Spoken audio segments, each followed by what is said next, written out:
So hey guys, I'm back with another video. So tonight's video is yet again another Chioma Chats video podcast edition. So by the title, we're going to be discussing this idea of everyone, whether it's real life or social media, looking the exact same. I've been wanting to touch on this topic for a while because it's becoming more obvious, more rampant, and even more detrimental that the idea of beauty is becoming one thing. Now, I know some of y'all feel as though I'm very harsh and speak too much on the looks of women, especially when it comes to young women and social media. But I promise you, I don't give a flying phalange. All of my commentary does not come from a place of hate, jealousy, envy, or even disagreement, but it's really to just discuss these phenomenons that are occurring in the lives of young women everywhere. I think vanity has become a highlighted aspect of life for young women of all races, and we've gone overboard with the way that we've gone about it. I'm sure for centuries, there comes a part in female adolescence in which your looks become more of importance to you as a young lady. I remember the first time my older cousin put makeup on me. I remember when my breasts started to grow. I remember when my body started to curve. And it was those nostalgic moments in which your focus on your appearance as a young lady moved up on the rankings of what is important to you. They say beauty is in the eye of the beholder, but these days, beauty is in the eye of the media and entertainment. We're seeing this shift in this almost robotic conformity where originality is at an all-time low and what is considered beautiful is very cookie cutter. Literally,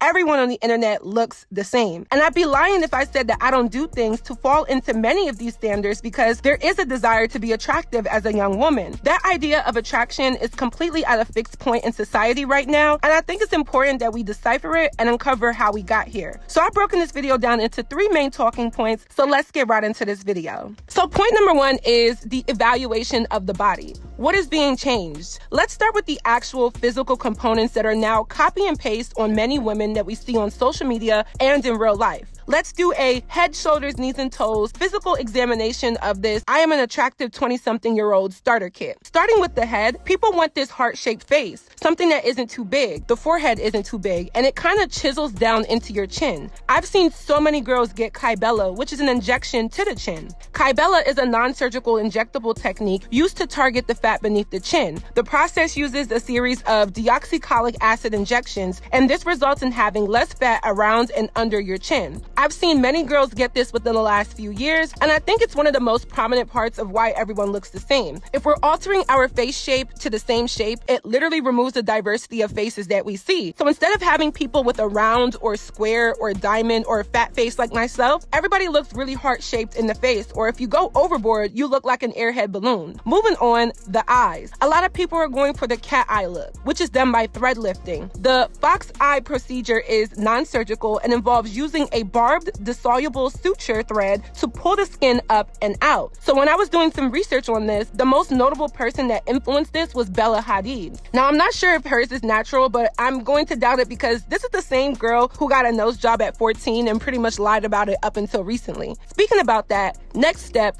the nose. Now, I will say this, nose jobs have always been a thing. Everybody has always opted for a small button nose. If your nose was too big or too pointy or had too much of a hump on the bridge, it was considered unattractive. But I think the nose is what gives somebody a face. It's probably one of the most prominent features on your face. So altering your nose really leads to a huge level of conformity because oftentimes noses are exemplary of your ethnic background or just downright genetics. Y'all ever see a family of people and all of them have the same exact nose? Happens a lot in the African cultures. And speaking of African cultures, I think that there are Africanoid features such as the nose that are very telling of your culture, like I said before. I wouldn't consider the nose a recent cosmetic focus as rhinoplasties have been going on for the longest. I think the nose has always been a thing, but it still remains an active part of vanity. Moving on to the lips. I really think the lips have had the biggest surge in cosmetic focus in the last 2 to 5 years. We can't talk about lip enhancements without bringing up the infamous Kylie Jenner and how she capitalized off of her biggest insecurity. So the story goes, teenage Kylie Jenner had her first kiss, and when she got done, whoever she kissed told her that she had really small lips. And if you look at photos of Kylie Jenner before she looked like what she looks like now, she did have paper thin mint lips. She started doing subtle filler as a teenager teenager and just told people that she was overlining her lips when we all know that that was cat in the hat cap. So long story short, it was lip filler. And as controversial as this was, this literally started a wave of lip fillers and injections worldwide. Nowadays, people have plumped their lips to give it a pouty look, with the upper lip either being equal size to the bottom lip or much larger than the bottom lip. People call it the duck lip trend, and I think getting your lips done is super obvious. Like, I can look at a picture of a girl and know that she has injections. It's something very plump and very rounded about these injections that gives it the look of filler. Lip filler to me is the biggest thing that women are doing to conform in modern vanity trends. It's literally a major phenomenon, and I do find it funny that it took a white woman to capitalize off of something that naturally happens and naturally occurs in black women or just ethnic women overall. Moving on to the body, I think I've made enough videos that showcase the emphasis of having a capital figure 8. And when I say capital, I mean instead of it being lowercase 8, it's capital 8, because it's not just the normal figure 8. There is more significance in women accentuating the overall shape of their body. Breast implants have always been a thing, just like rhinoplasties have always been a thing. But breast implants aren't as taboo as they used to be. Now, if you get your breasts done, it's kind of like getting your teeth whitened. There's a lot of people that do it, not everyone, but it's almost a routine thing that happens for some people. When I was a kid, I always said that I would get my breasts done because for whatever reason, my breasts did not go past a B cup. To this day, over the last year, I don't know what happened to me. It's probably that I'm about to be 25 years old and that second puberty is hitting, but they've gotten a little bit more plump. But it's always been an insecurity of mine, even though I wasn't really ever flat chested. But as a tall girl who was close to 6 foot like me, not having boobies made me look even lankier, and I hated that. All of my friends were bigger chested women, and I think there is some form of connection between larger breasts and being feminine or just appearing more feminine. Because breasts are the one body part that men just don't have in the same standard as women, you get shamed for not having boobs sometimes, but that has now transcoded into the booty. So everyone knows that having a big, fat, juicy butt is the main thing these days. If you are not dump trucking, these nakers act like they ain't fucking. So let's usher in the BBL. I don't really have to say much about this because I've done several videos about the pros, cons, and anything derivative of wanting or getting a BBL. A BBL, which is the acronym for a Brazilian butt lift, is a procedure where doctors take unwanted fat from the stomach, back, and arms and put it in the butt and thigh area. This procedure has seen the largest rise in women getting this surgery, as well as the desire for it. And it's the most dangerous cosmetic procedure there is to do. But we are in a booty era, and this has to be the biggest piece of conformity that we've seen in this generation because everyone wants this look on social media. Some people are not willing to get this procedure, which prompts fitness and gym enthusiasts to target areas that have focus on the booty and waist. So this focus on how wide your hips are and having a shelf booty is still motivated in natural workout habits for women everywhere. I think it's important to mention that it's not just the surgical enhancements, but some of these natural methods being done are to also get a certain conformed look as well. There has been a big jump of fitness influencers and people just getting into fitness to keep a snatched waist, which means your waist is significantly cinched in comparison to your hip ratio. And there is a big yearning to have wide hips these days. Now, lastly, to summarize the bottom portion of the body, people want big thighs. I find it funny because having a thigh gap was all the rave like 10 years ago. If you didn't have a thigh gap, you were considered unattractive in a certain sense. I remember being on Tumblr and there were posts about girls with thigh gaps and how sexy it was, and that's completely gone out the window to the point where people want to see that fat ma is nested tightly between a woman's legs, hence the desire to be thick and have thick thighs. There's not much to say about the feet other than we have put a lot of focus on white toes get chose. I think that's just one of those lighthearted trends, but you'd be surprised how many girls follow the white toes get chose trend and have coincided it with the full bad bitch package. So there you have it, a head-to-toe evaluation of what exactly this generation values and desires in the body standards for young women. And if I had to use one word to summarize it all, I would say that word is exaggerated. Everything is very pronounced and very much sticking out like a sore thumb for good and bad reasons. Even if your body naturally fits most of these, the level at which people focus on being bigger in almost every body part area is overall exaggerated. And that brings me to my next point. Now, point number 2 is, why do we all want to look the same and the deep issues with conformity? I think the answer is more simple than what people think. Vanity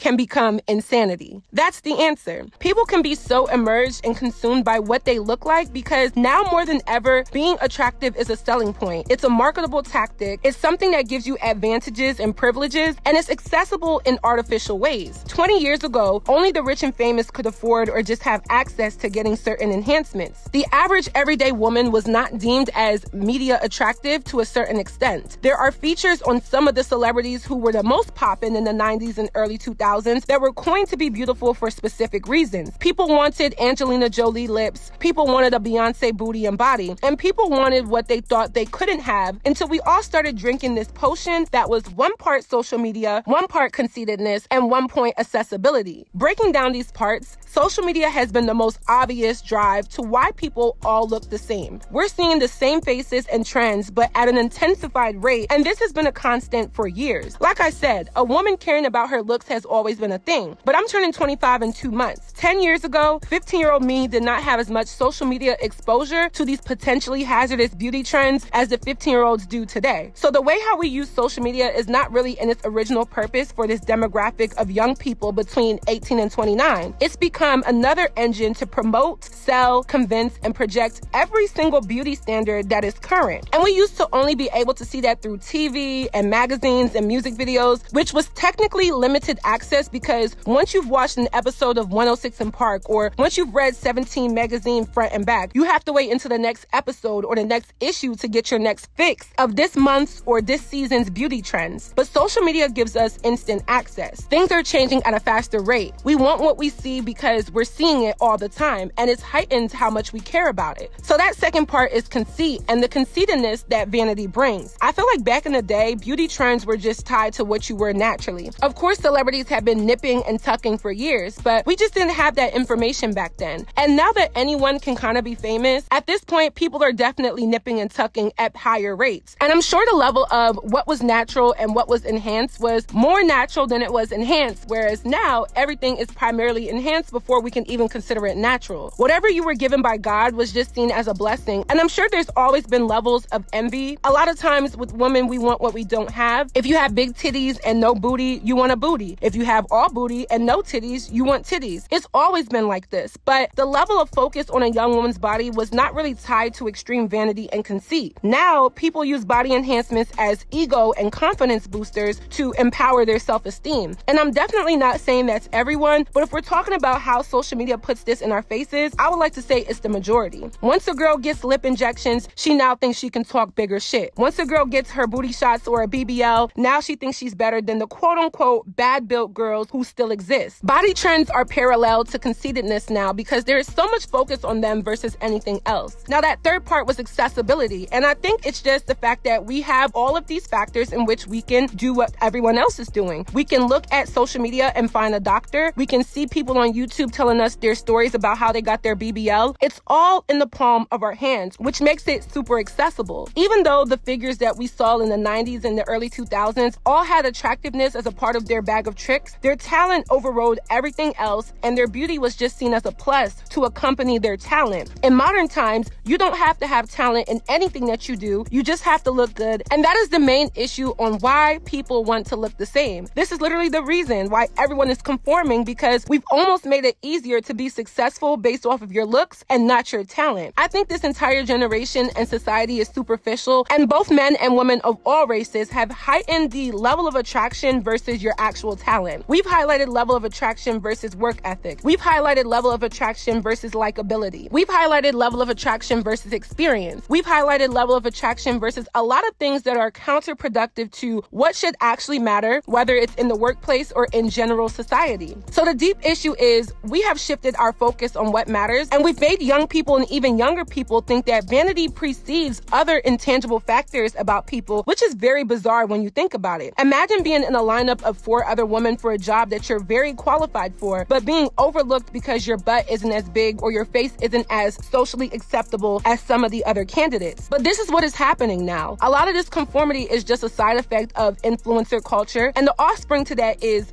insecurity, the drive to do anything it takes to look good, and completely risking your life to be considered good looking. These deep issues are going nowhere fast, but when you speak about them, you're considered a hater or that you're talking too much about a certain topic, even though it's very important important that people understand that this imbalance of what matters in a young woman's life could cause a lot of issues to come, which brings me to my last point. So point number 3 is the future outlook. Now, I'm not Raven-Symoné Baxter. I can't tell the future. I don't have visions, but I can definitely predict how this will affect our generation moving forward based on how much I look into all of these topics. I foresee a generation of depressed people to come, because if you're unable to balance out all of the factors that come with being a young person in this generation, you're headed down the road of depression. And I don't say that in a catty or dramatic way. I'm dead serious. What some women are failing to realize is that, unfortunately for us, looks have always mattered, but they matter so much more now that when you lose your looks, the letdown is going to be even more alarming. And by that, I mean youth is temporary and aging is inevitable. It's always been a factor in society that once a woman gets old or old looking, her value diminishes. Now, do I agree with that? Obviously not, but we're speaking from a societal perspective and not a personal perspective. But what I mean is, when your face starts to wrinkle, your skin loses elasticity, your hair may start to gray, things that used to sit upright and tight are now a little droopy and drop. The men that once called you beautiful and majestic creatures now don't want you and don't feel that way. And the society that once put women on the cover of a magazine or the face of a brand or the spokesperson for a certain movement are going to move on. And because we have this accessibility to surgical procedures and things are so much more transparent than they were 20 years ago, women are going to keep going back to their doctors to maintain the things that they're doing in their 20s. And this is going to create higher levels of insanity and depression. And by insanity, I mean the literal definition of making the same choice again and again and again and hoping for a different result, knowing that artificial components of your life cannot fix things that are naturally going to happen and that are destined to happen, such as aging, sickness or disease, and generational shifts and new focuses. The next generation is going to have a new it girl. The next generation may not care that everyone has a big butt and big titties and a small waist. The next generation is going to consider different trends versus the ones that we have now. And women who have fallen victim to severe vanity will do whatever to stay relevant and trendy and in vogue. I'm seeing the transparency about these body trends being talked about way more often, and I think it's a good thing. People literally try to come for me about speaking about BBLs and body trends as if it makes me obsessed with women who have them and that I desire to be them, but y'all fail to look at the bigger picture and pointing the finger at who cares and who doesn't care instead of realizing that everybody is falling victim to vanity. I hate this narrative that it's negative for me and other commentators to talk about this topic, even though this topic has a lot of negativity surrounding it. Y'all want to do a thing and be so down with the cause, but your dismissive attitudes are causing the problem to continue. So I've inserted pictures of my natural body to show that I can't be jealous of women buying a big butt and a small waist when I guess you can say God bless me with that naturally. I think people are jealous of the fact that there are women who really see an issue with how much this factors into the lives of young people who are in elementary and middle school and high school. And instead of being open about it, we tend to shame those who don't want to conform in the ways that other women are. We also tend to shame those who have conformed. And I think we have to find a happy medium of, yes, everyone has free will to do what they want to do, but let's be honest and transparent about what people are doing regardless. Let's tell the full-blown truth about why this is happening, who is doing it, where to do it and where not to do it, how this is going to affect us, how this may hurt or hinder you or even elevate and promote you, and everything else in between. The truth is, trends are dynamic. They are not static, and they don't stay the same forever. They change generation after generation, year after year, and season after season. And if you are so focused on keeping up with the Joneses, really sit back and consider why you're doing it and if it truly makes you feel good about yourself. I could be wrong, but I just don't believe that anybody who has done invasive and non-invasive procedures are completely 110% happy with themselves. And I definitely don't think that means you hate yourself, but it just simply means you're not 100% happy. When you're a kid, you're happy. You don't care if you have long hair or certain skin tones or if you're taller or whatever it may be. And the innocence of young people is rooted in the private and secret behaviors of adults. That's how it's always been. But because we blurred the lines of showing younger generations what it means to be attractive and what it means to be trendy, and basically telling them the way to do this is now by way of surgery, young people are being brainwashed to believe that they have to do these things, or even if they don't have to, they want to so that they can feel secure within themselves. It's like how it's always been. If you don't fit in, you're considered lame, and if you do fit in, you're considered cool. And now the differences between lame and cool are very risky. And I think that is a very shitty message to put on a pedestal. So when people comment and say, stop talking about this topic or let people do what they want, that's fine. But remember that your dismissive tone is affecting the generation of people who are going to grow up to potentially hinder themselves either physically or mentally because people are now putting barriers on being outspoken and honest about the idea of surgical enhancements and body trends. It's interesting that there's a clash of interest in this recent movement for diversity and inclusion, all while we continue to conform and look the same. It's the biggest mind-effing contradiction and oxymoron that exists. We want everyone to be included. We want to embrace different cultures. We want to balance the focus on a multitude of ethnic groups, all while as young women we are running to Miami and flying to Mexico to shave down our teeth and plump our lips and enhance the size of our butt and overall eradicate diversity. Tell me that isn't weird. We are all at war with ourselves as young women, and each and every day our opponent is killing us and knocking us out with ease. And whether you want to believe it or not, that opponent is vanity, social media, and all of the other societal giants that continue this narrative worldwide. So that is it for this video. I hope you all enjoyed. Y'all, I worked hard on this video. It took me about 3 days. So I really want to know your thoughts and commentary on my commentary down below in the comment section. What do you think? What do you know? Let me know. If you haven't already, go stream my song Ballin'. It is out on all platforms. I have some new music on the way, and I thank you all for liking my songs and supporting me. I will link the video and music link to Ballin' in the comment section down below, and I will see you all in my next video. Bye, guys. One time for the melanin girls, skin popping in the sun. Let me hear you one time. Baby, let me hear you one time. Yeah.